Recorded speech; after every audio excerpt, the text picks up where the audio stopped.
Everyone's still doing okay? Okay. How to balance the human-created abstract universe and out the self, the pure consciousness. Out. So here's if we were to summarize this in, say, a few sentences, basically the question is, what is awakening? And since we're going to focus on this, I thought not for the next 10 years, but next 17 years. Let's do that. That was the thought that came to me last night. Next 17 years, we just focus on awakening, collective, personal, global, planetary. So if we were to summarize that in, say, a couple of sentences, we would say that awakening is a shift in identity from all provisional identities to absolute identity. The provisional identity is the ego, body, mind, and the world appearance that goes along with that individual ego, body, mind. Okay, so your ego, body, mind, and the world are a unified activity in absolute awareness. Does everybody totally get that? Yes? You cannot. So awareness is absolute. The individual ego, body, mind, and world appearance. That's a good word. World appearance. Because world appearance is specific to the ego, body, mind. When you look out, you are looking out from the perspective of the ego, body, mind. Okay. And the world appearance that goes along with that is the appearance of the individual ego, body, mind.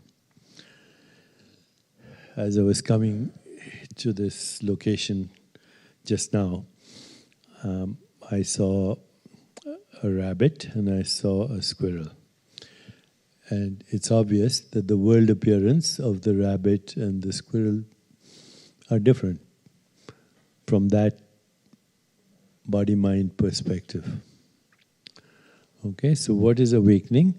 Awakening is shifting your identity from ego, body, mind, and world appearance to the awareness in which the ego, body, mind, and world appearance are a constant, shifting, transforming, evolving, malleable, flexible process, activity.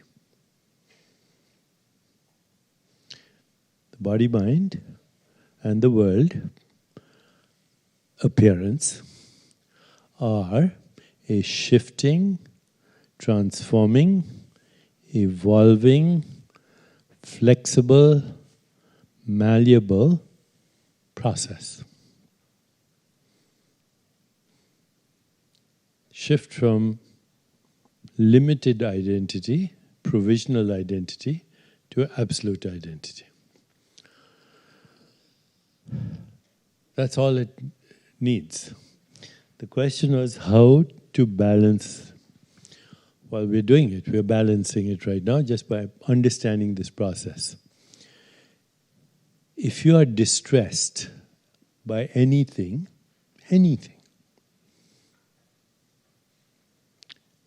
that distress is coming in the form of thought from the individual ego, body, mind complex.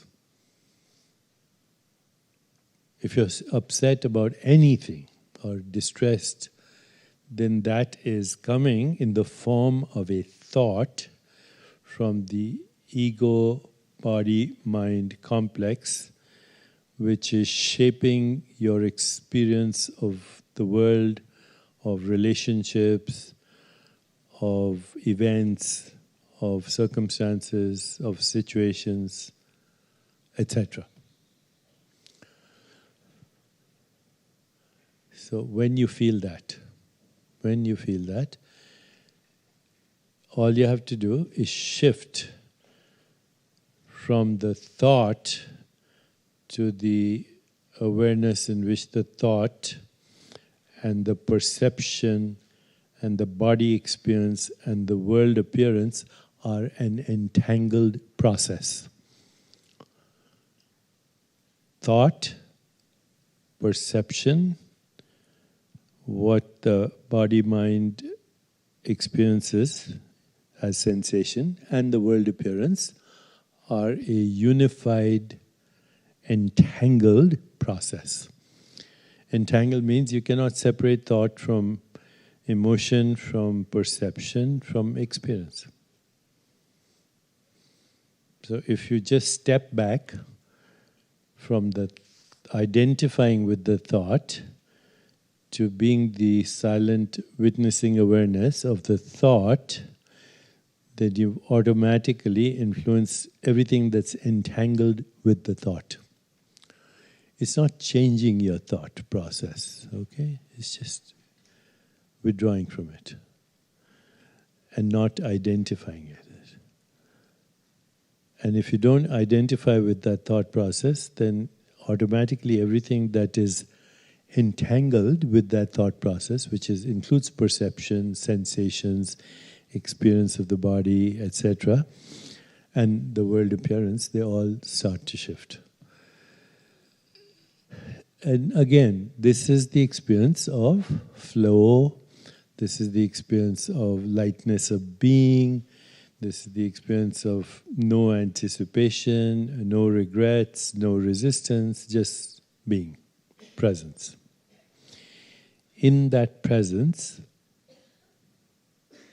the universe evolves spontaneously. The universe has been evolving in that presence without the help of the ego, body, mind.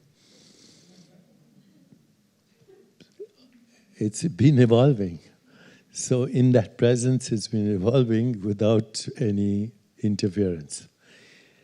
Now, this is it should be the easiest thing in the world. And yet, for most people, it is very difficult because of the programming that we have to do something. Because of the programming that we have to think in a certain way. Of the programming that we have to force ourselves to have certain emotions. If you get to this level of witnessing awareness, then emotions that unify you with fundamental awareness spontaneously emerge. Love, compassion, joy, equanimity, peace of mind, loss of the fear of death, flow, transcendence, joy, all of that is very spontaneous in this state. You don't have to force it. So there's wholeness of experience without forcing a behavioral shift, without forcing an attitudinal shift, without forcing anything. Now, this is a difficult thing for humans to do because of our conditioning. Because we have to always be doing something. We always have to be thinking something. But look at the sequence of experience. Everything starts with being. Okay. Fundamental awareness is being, which is the same thing as awareness. Being. So fundamental awareness is being, and that the second impulse that arises from being is feeling.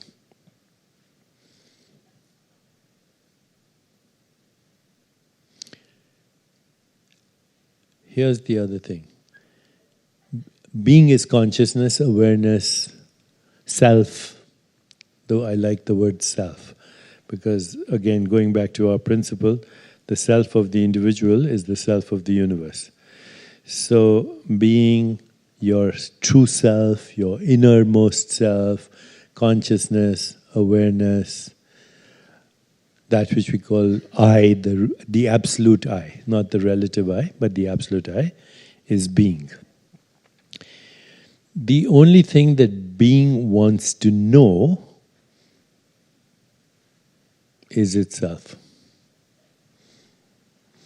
But it cannot know itself without differentiating into experience and letting that experience reflect back to it. Because everything you experience is a projection of that self. So being's only function is to know itself through experience. So the first thing it does when it wants to know itself through experience is the first impulse is feeling. Every living species navigates experience through feeling, not through thinking. Feeling. Biological organisms feel their way into experience. So feeling is the impulse that arises to know. Does this feel good? Does this not feel good? Is this pleasant? Is this unpleasant? Is this pleasurable? Is this not pleasurable? Is this distressing? So that's the second level. The third level is what we call thinking. Thinking is the interpretation of experience, which starts with feeling. Now, as human beings, our thinking is conditioned, and it's pretty automatic. What is it conditioned by? It's conditioned by culture, it's conditioned by parents, it's conditioned by history, it's conditioned by economics, it's conditioned by religion, it's conditioned by nationality, it's conditioned by gender, it's conditioned by thousands of years of recycled cultural responses, some of which are very useful. Very useful. Those conditioned constructs are very useful. Okay, to have a family for a human being, to have, have the ability to exchange energy in the form of money, or to create other useful constructs, latitude, longitude, etc.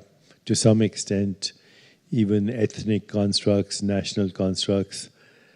To some extent, they give us some kind of stability. Okay, they give us a sense of security. Even though the biggest cause of insecurity is the search for security. I would say the biggest cause of insecurity is the addiction to security, which you don't have. If you shift your identity from body, mind, world appearance to the awareness in which that is a malleable process, flexible process, and you get to see that it works spontaneously, then there's no addiction to security either. Everything happens, has been happening for eons of time, spontaneously. If my identity is from where this whole thing is being orchestrated. So conditioning and social constructs are useful and also destructive, both. You can choose the constructs that are useful. Get rid of the constructs that are not helpful. Okay, judging people by whether they are rich or poor, powerful or not, judging yourself, identifying totally with your tribe to the exclusion of all other tribes. These are artificial constructs, as are all constructs, but these are actually harmful constructs. So what was I going to say? I want to bring that the word malleable and flexible and transformative back into this conversation. Malleable, flexible, transformative. How do we know? You can lose weight, right? You can gain weight. You can change your body over time through changing your behavior, your habits, etc. And as the body-mind complex activity changes, you can also learn to, by changing your perceptions, choose the perceptions you want or favor them. But actually even that should be very subtle and not forced. But as you begin to shift your identity from the relative to the absolute, you also realize that the identity to which you have shifted from provisional to absolute, that absolute identity is infinite possibilities. There's great joy in great freedom in knowing that.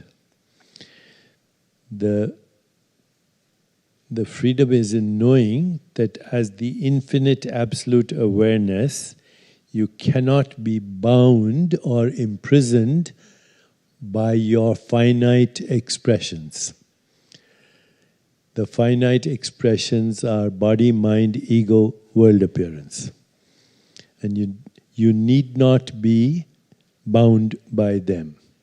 In fact, you theoretically cannot be bound by them. Why? Because they're changing, they're shifting.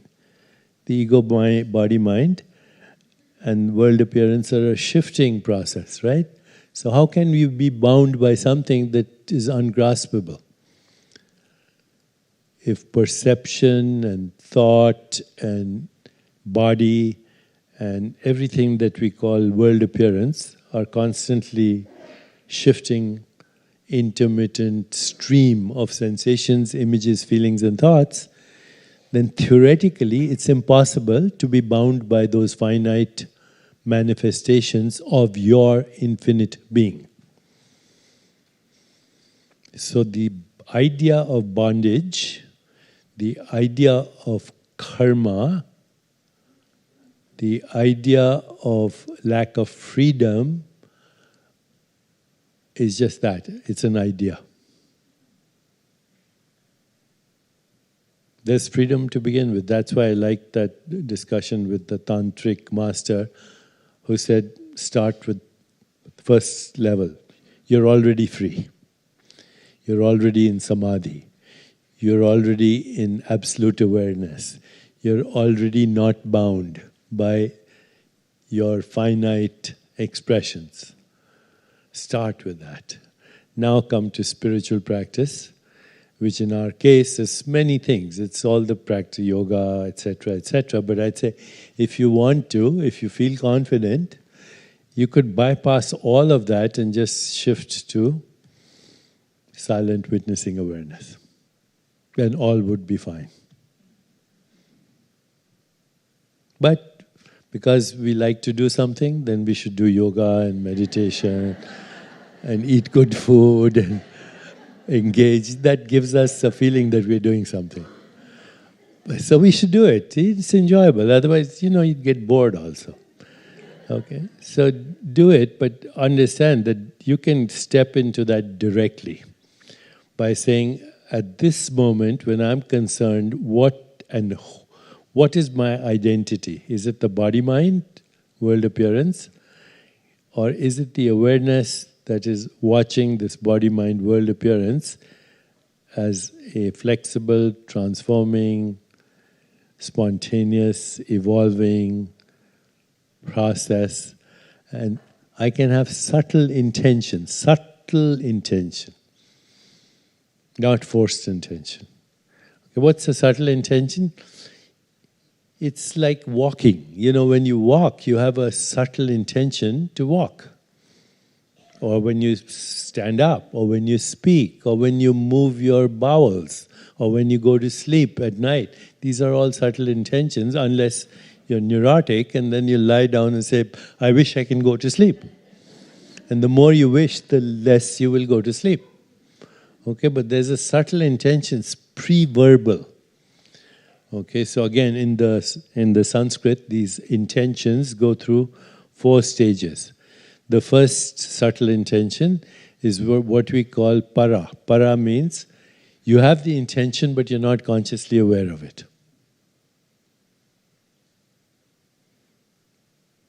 Right now, all the intentions that are keeping you alive, you're not even aware of. The intention to digest your food. The intention that your heart keeps beating, so you should stay alive. The intention to balance your immune system without knowing your body is doing it, which means your consciousness is doing it. So that's called para. Para is the most subtle, even though you don't know it. Yeah, you can project that slide. The second level of intention is pashyanti. Pashyanti means you're very faintly aware of the intention. I'm going to sleep. But it's not verbal, okay? It's not verbal. It's just you're aware. When you walk, when I'm speaking right now, I'm not consciously trying to speak, okay? I'm not even reminding myself that I should be speaking in such and such way. So there's a subtle intention that is orchestrating the sequential unfoldment of ideas, words, grammar, syntax. I don't have to think about it. Or when you're driving, that's a subtle intention. Okay, you're not consciously thinking. These days, of course, now soon everything is going to be automatic. But when I learned to drive, I had to shift gears, do this, do that. In the beginning, a learned process, but after a while, subtle intention. So that's the second level of intention. The third level of intention is at the level of thought. You're totally aware. Now you're coming surface. From the depths of being, you're surfacing into the body-mind complex, body-mind-ego complex. So the third level of intention is verbal. By now it's weak. It's kind of lost its power from the source. It hasn't really lost its power, it's just, it's kind of more on the surface. And the fourth level of intentions is called vaikhari. Actually, the spelling in English would be V-A-I-K-H-A-R-I, vaikhari. It's speech and action. So this is right now the fourth level of intention.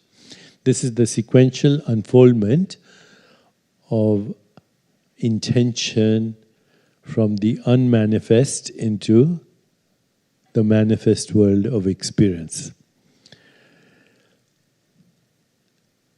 So, being, feeling, thinking, speaking, doing. That's the sequence. The yoga of being is our spiritual practice, but just shifting into being is also the highest, is actually the direct experience. The yoga of feeling is love. The yoga of thinking is not dogmatic thinking, but reflective self-inquiry. What is my purpose? What do I want? What am I grateful for? Who am I? The highest level of self-inquiry is just that. Am I the body? Or is the body a changing experience? If it's a changing experience, then am I the body? Or am the awareness in which the body is a changing experience? Am I the mind? Or is the mind a changing experience? If the mind is a changing experience, then it couldn't be me. I am the awareness in which the mind is a changing experience. Am I Deepak Chopra, the ego body mind, however knowledgeable, however advanced thinking, am I that entity, Deepak Chopra, ego body mind, personality? Or is that also a shifting, changing process? Because the ego body mind that is now called Deepak Chopra was a different ego body mind personality when it was 14 or 15 or even a year ago. Because the personality is a shifting, evolving process. So as you start to do deep reflection on who am I only, you'll realize I is nothing that is provisional. I is nothing that is shifting.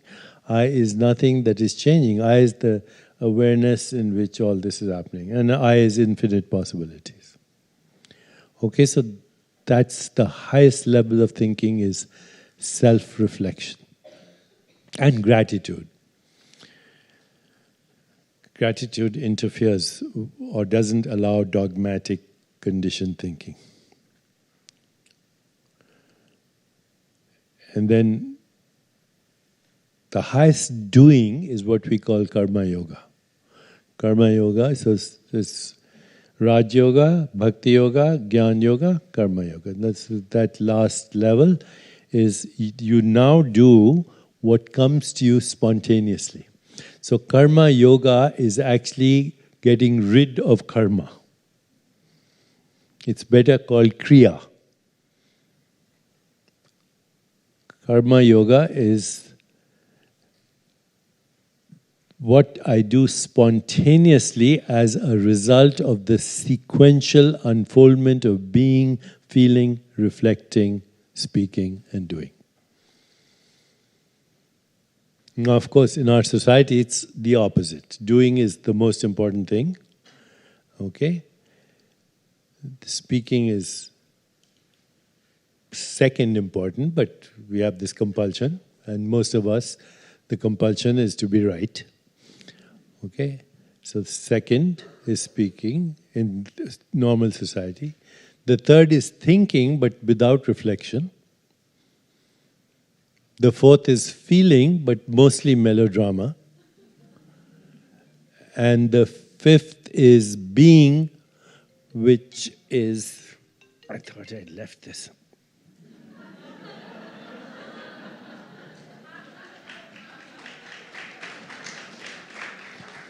Just let me turn it off.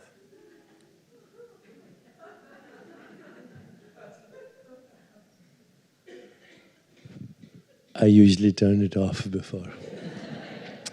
Okay, so if we've got it the other way around, doing, speaking, thinking, feeling, but anxiety is the feeling, dominant feeling, and then the no being.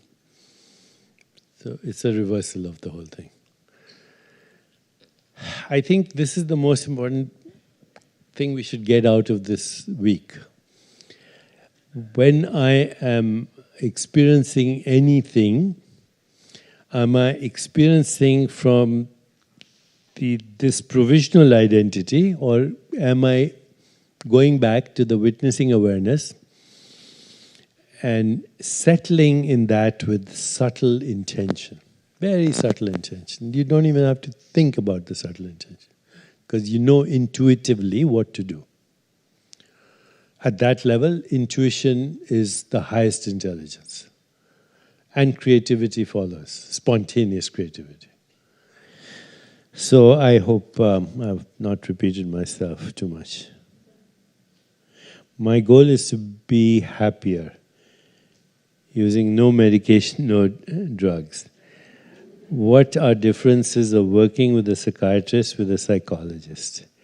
What are the benefits, advantages, and disadvantages of each? Well, these days, by the way, there is a field called neuropsychiatry or neuropsychology, which means that we can look at the brain no matter what experience you have. And good psychologists and good psychiatrists and psychiatrists do know a lot about this. So they can also, when they do therapy, they can know which part of your brain is recording the experiences you're having. Remember, brain and mind are the same thing. They're two ways of looking at the same thing. Mind is subjective, brain is objective. Neither of them is awareness. Okay? Awareness differentiates into experience, which requires mind, brain, body, and the world as a unified experience. So these days, a lot of good neuropsychiatrists, the most one that I think is one of the most amazing is Dan Siegel at UCLA. But now there's a whole field of neuropsychiatrists. So what they do, the difference between a psychologist and a psychiatrist is that the psychiatrist usually is an MD. The psychologist is a PhD. So the psychiatrist has trained in medicine as well. And therefore they are allowed by law to prescribe pharmaceuticals.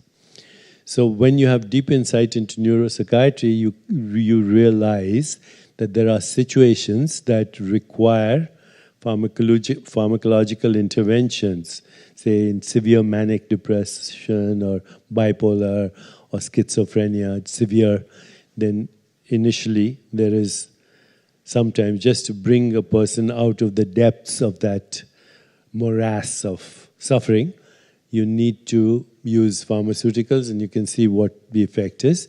And then you gradually, through therapy, and these days the best therapies are called cognitive-based therapies, which means they combine meditation, mindful awareness, everything we are talking, all these, they combine what we are doing. Yoga, breathing, witnessing awareness, all of what we're doing, nutrition, microbiome, sleep, emotions, all of that, they combine that with therapy. And they are also very good at then taking you off, weaning you off the pharmaceuticals that were used initially to help you anchor yourself because you were so, or that person was so lost. So bringing back some degree of order and then looking through therapy, but not just traditional therapy, cognitive-based mindful awareness therapy.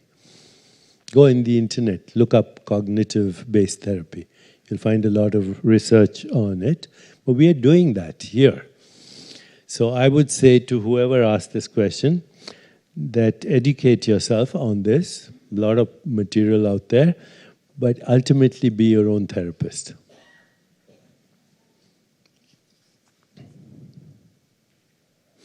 What seems to come up in silence is deep judgment about myself. What do you suggest to be, what do you suggest to be kinder to myself? Which part of you is judging which part of you? So when you say, I am judging myself, that means you think there are two of you, right? Are there two of you or is there one of you? I am judging me.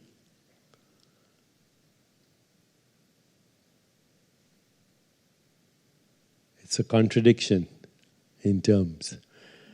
And it's again because of language. Language by definition, except the Sanskrit language, by the way, when I listen to those shlokas, when you listen to the shlokas in Sanskrit, or when even Dr. Suhas recites his shlokas, you'll see there's nothing dualistic about the shlokas. They're coming from absolute truth in the form of vibration which is imbued with meaning. And that vibration comes from the level of the absolute. But ordinary language is dualistic by nature. Ordinary language also has many other things that take us away from reality. Ordinary language divides the world into verbs and nouns. And then also nouns into, once we create a noun, then we have adjectives to qualify that noun. So that harmonium is a noun. This microphone is a noun. This body is a noun. Anything that we have a word for as a thing is a noun. So ordinary language does two things. One is it creates dualism. I is inside here and not I is outside my skin. I is inside my skin and not I is outside my skin. Even logically, it doesn't make sense. Okay? Because what I call outside my skin is, we call it the environment. It logically doesn't make sense. That tree over there is not the environment, it's your lungs. If it didn't breathe, you wouldn't breathe. And if you didn't breathe, that tree wouldn't breathe. If you take a biological organism like, say, a rabbit and a plant, and you put them together in a vacuum, they'll both live. If you put the plant in a separate vacuum and the rabbit in a separate vacuum, they'll both die. Okay, that means me and this body mind inside the skin and that tree outside the skin are a unified process. They co-evolve, and in fact they're not different. They're part of the process of universal consciousness. So ordinary language does two things. It artificially divides you into me and other. And then it goes to the extreme. I and myself. Okay, I don't like myself. Who's the I that doesn't like myself? They're not two different things. Okay? So ordinary language does this amazing trick. Divides the world inside your skin and separates the world outside your skin, when actually that's all a unified experience. The other thing that ordinary language does, it, through the creation of nouns, it misleads us that there are things. There are no things. Everything is an activity. It's a process. Everything is a process. Even rocks are processes. Because rocks are made of atoms. Atoms are particles that are moving at lightning speeds around huge empty spaces. And when you're not looking at the particles, just probability waves in a field of infinite possibilities. So language interferes. Regular language. Not the language of the sutras, okay, which is all about amazing big ideas, tattvamasi. Aham Brahmasmi. These are big ideas, right? I am the universe, I am that, all this is that. Sat Chit Ananda, Shivoham. These are very big ideas. But ordinary language, it takes us away from the magnificence of our being. Answer your question is the only way to stop judgment. Shut up.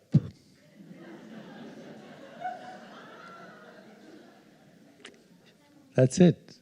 Now, this will come up in deep silence, this judgment, right? This will come up because you're so used to it.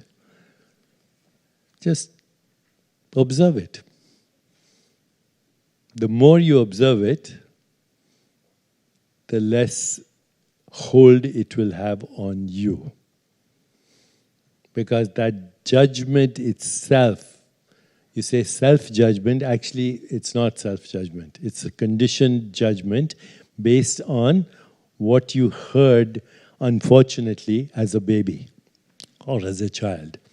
whatever was said. You're not good enough, you didn't do this, and you're not smart enough, you're not attractive enough, you're not worthy in some sense or the other. It has nothing to do with you. Okay, so now the choice is, next 15 minutes, between a photo or enlightenment. What do you choose? No, I'm kidding. Let me answer one more question, then we'll do the photo.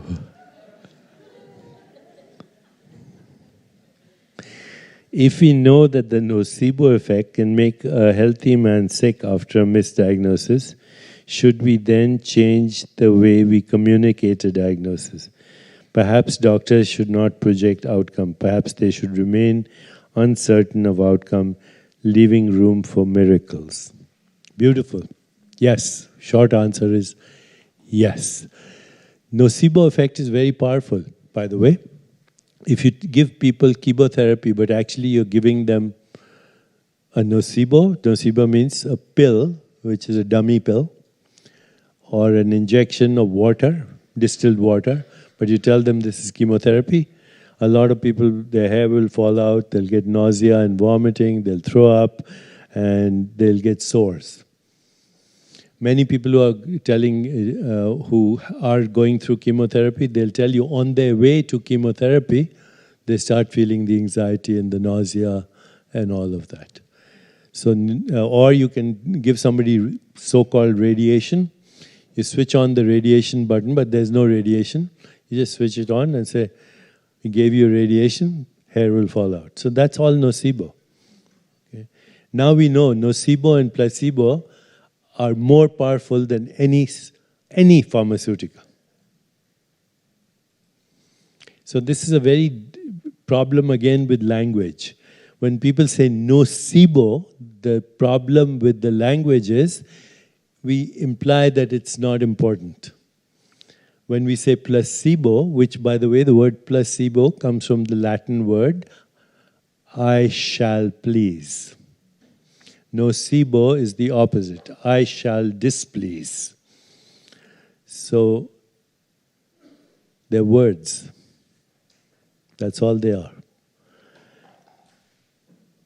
We, now as part of our research, by the way, I am trying my best to work with some very powerful pharmaceutical companies, because over the last 20 years or 30 years, all these drug trials, they require placebo in double-blind studies. They require placebo effects too, to document. But now, and they also, most of these drug companies, they've saved the samples from 30 years, 40 years. They're frozen.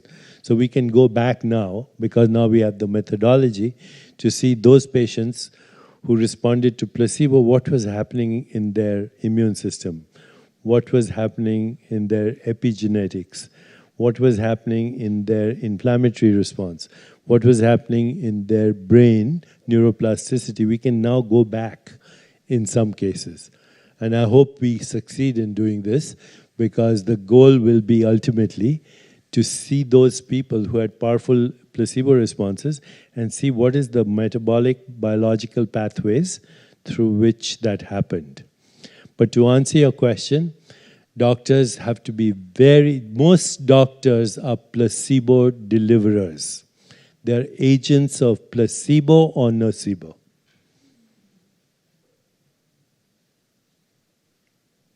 And the words are very important. Diagnosis is very important. The word cancer is a nocebo. The word is a nocebo. When there are hundreds of types of cancer, so-called cancer, hundreds, okay, some that you will never know that you had. You know, they're only discovered in older people at autopsy. They never had a symptom. But of course, because today we diagnose so fast, prostate cancer, take a PSA sample, this biomarker for this kind of cancer, person doesn't know they have cancer, but now they're diagnosed to have cancer. And some of those cancers are so indolent, which means they are so slow growing that the person will never have a symptom. they'll die of something else. They'll die of a stroke or whatever, or a natural death, hopefully Mahasamadhi. So this is now a huge issue, overdiagnosis. Overdiagnosis and then overtreatment. Many diseases, including breast cancer, again, breast cancer is not one disease. It's many, many types of breast cancer. But many diseases, including certain kinds of breast cancer and prostate cancer particularly, are over-treated today. Many lymphomas are over-treated today. Over-treated means more aggressive than need be. So when people look at cancer, there are three kinds of outcomes. I'm talking about cancer, but this could be applied to other diseases. There are three kinds of outcomes. One is a very vigorous, aggressive cancer, accelerated by the nocebo effect, the fear. So nocebo is fear. And fear generates its own chemistry. Adrenaline, cortisol, this, that, the other. Okay, so that's nocebo. So one is cancer accelerated and in the realm of fear. The second is cancer which is manageable. Okay?